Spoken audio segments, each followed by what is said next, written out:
everybody, welcome back to the channel. My name is Jimmy. We are in San Jose, California, taking a look at the brand new Samsung Galaxy S25, the S25 Plus, and the S25 Ultra. So in today's video, we'll actually take a look at some brand new features on the Galaxy S25 series with Samsung Galaxy One UI 7 and also with the brand new Galaxy AI. Then we'll take a look at all of the different colors, the specs, the prices, and everything else you would like to see. So let's first take a look at some brand new features. Now, taking a look at the Galaxy S25 series, I was curious if it was Samsung One UI 7.0 or 7.1, and it looks as if, at least with these devices here, it should be launching with Samsung One UI 7.0. Now, one massive upgrade inside of the camera for the Galaxy S25 series, you might be wondering what are some of the big differences. Well, one of the biggest changes with Samsung camera is Galaxy Logs. So when you go inside of your camera settings, you go to the advanced video options, you have Galaxy Logs. So for this one, you're able to add an option to record in log format to the camera preview. Log format captures a wider dynamic range for more flexibility when editing. To video in log format, both this setting and the option on the camera preview need to be turned on. Log videos will look flat and gray until you correct their color in the gallery. Now you can use this in Pro Video mode only or Video and Pro modes. Now to show you where it's at inside of the camera, so now that you've gone through your settings and you've actually turned it on, with this one I want to switch it over into Video and Pro mode. So this way I can show you where it is with regular video. Sometimes some people may not use Pro mode. So when you go back inside of your camera and you go to Video, you will find it right up over there on the very top right hand side. So you have your HDR and you also have your Galaxy Log. Once you turn on Galaxy Log, you'll see that things should be a little bit more gray, but pretty much all of your color correction and LUTs and everything will be able to be done through your gallery. Now also with your side key button over here, you can actually give it a prompt and it'll work between different applications together to give you a result. So for example, let's say that I press and hold on this and I wanted to get some of the main features of the Galaxy S24 series and summarize it and put it into my notes. So I can just press and hold. Search YouTube for Galaxy S24 Ultra videos, summarize those videos for the top features, and put them in my notes. So it'll work through YouTube, finding videos, figuring out what to summarize, and then actually placing it into my Samsung Notes. Now what's happening here is that this phone right here it's not mine. So it is putting it into Samsung Notes. But whatever your default note taker is, if it's Google Notes, it'll actually place it over there for you. When is the next Warriors game? And add it to my calendar.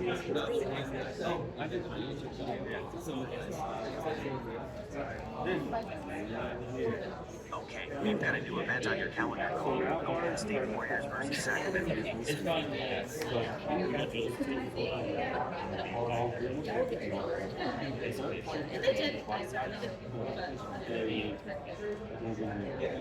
Now right there in the bottom, this is where you can see your morning brief. So if you open up the morning brief, you might have to swipe up or put in your identification, your password, your PIN, your facial ID and everything. And this will give you your morning brief. So it's giving you some weather and some news. Now, the more that you use this, the more it'll learn and it'll really just adapt to you. So with the Galaxy S25 series, you are introduced with Samsung One UI 7. So if you are not currently a part of the beta program, I'll show you a few things that you're able to do with One UI 7. So first off, when it comes down to your application tray, you are able to have it a vertical list.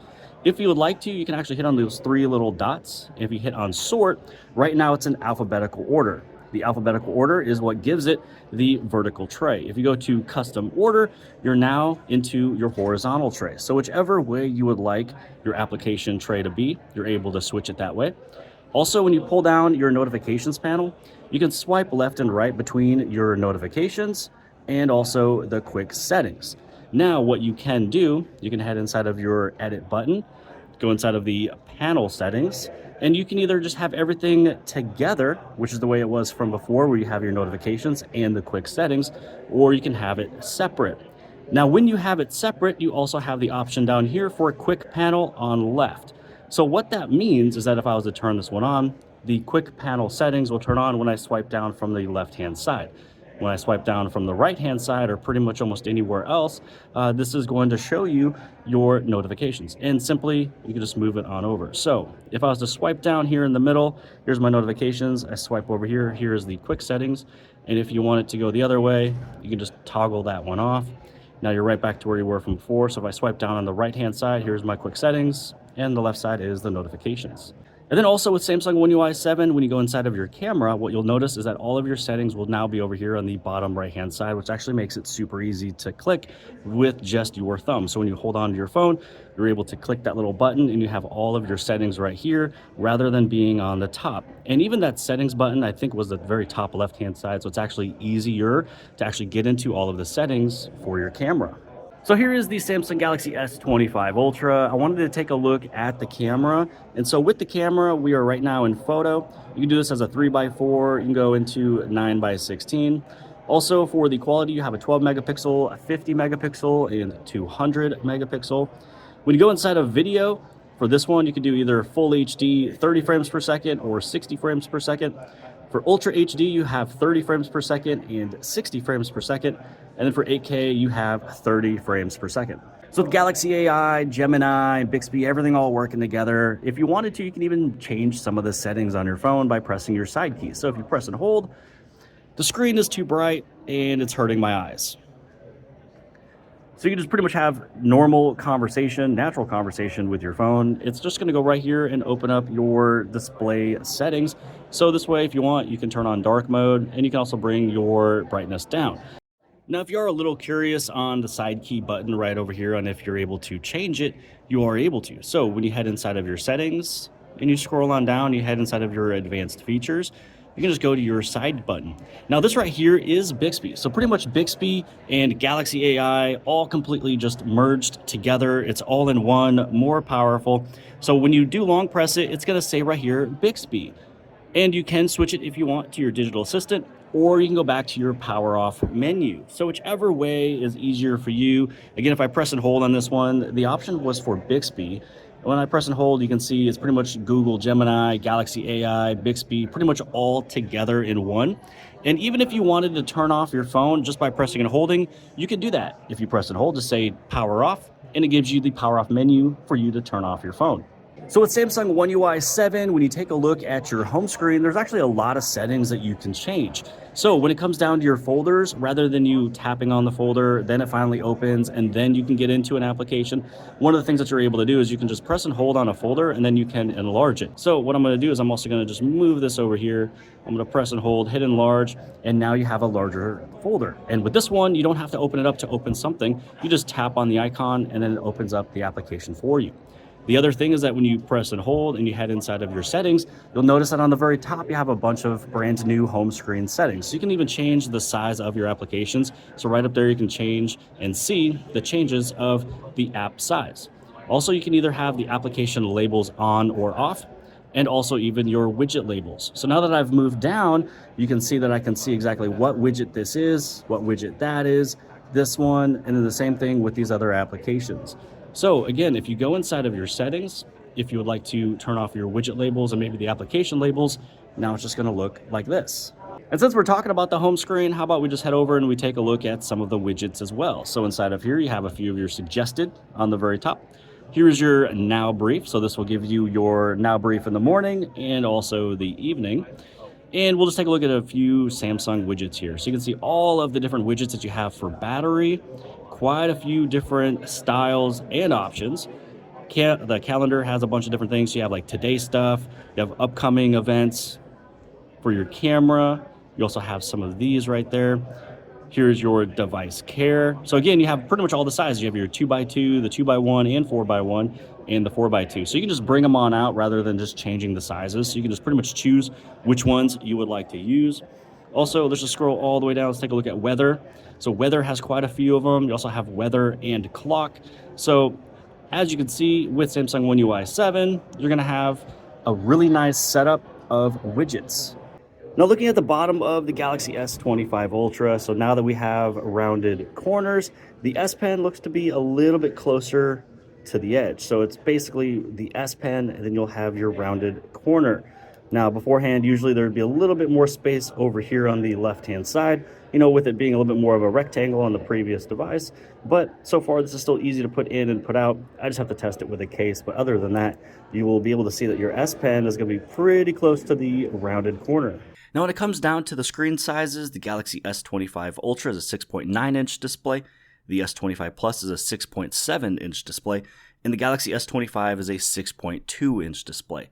Now, when it comes down to the quality of displays, the Plus and Ultra are a Quad HD Plus Dynamic AMOLED 2X display, while the Galaxy S25 is a Full HD Plus Dynamic AMOLED 2X display, where all three devices do support the 120Hz adaptive refresh rate. Now, the Galaxy S25 series has slimmer and thinner bezels by 15%. They also have rounded corners for a better grip, and they're also lighter too. So the Galaxy S25 Ultra is 15 grams lighter than last year. The Galaxy S25 Plus is 7 grams lighter than the S24 series, and the Galaxy S25 is 6 grams lighter than the S24. When it comes to the colors for the S25 and the S25 Plus, you'll be able to get them in the colors of icy blue, navy, mint, and silver shadow. Now, when it comes down to the online exclusive colors, those will be blue black, coral red, and pink gold.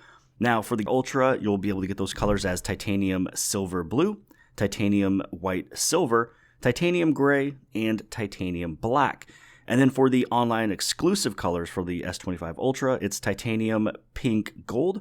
You also have titanium jet black. You also have titanium jade green. So you can start pre-ordering today, or you can wait for when they are available in stores starting on February 7th. Now, the price of the Galaxy S25 Ultra will start off at $1,299, which is $1,300. You also have the Galaxy S25 Plus starting at $999.99, which is $1,000, with the regular S25 starting off at $800. And now for the battery and the charging, the Galaxy S25 Ultra has a 5,000 milliamp hour battery. The S25 Plus has a 4,900 milliamp hour battery, and the S25 has a 4,000 milliamp hour battery. When it comes down to the wired charging, you're able to go at the super fast charging 2.0, which is 45 watts when it's plugged in on the S25 Plus and the Ultra. But for the S25, you'll have the super fast charging, which is 25 watts. Now, when it comes down to wireless, all three devices support fast wireless charging 2.0 and wireless power share. So even though the battery sizes are the exact same as last year, because the S25 series is equipped with the Snapdragon 8 Elite for Galaxy at 3 nanometers, the performance and everything else has been improved, which is resulting in a better battery life than the S24 series. So for example, the NPU was increased by 40%, the CPU was increased by 37%, and the GPU was also increased by 30%. When it comes down to the memory, all three devices have 12 gigs of RAM. When it comes down to the storage, the Galaxy S25 Ultra has the 256 gigs, the 512, and 1 terabyte.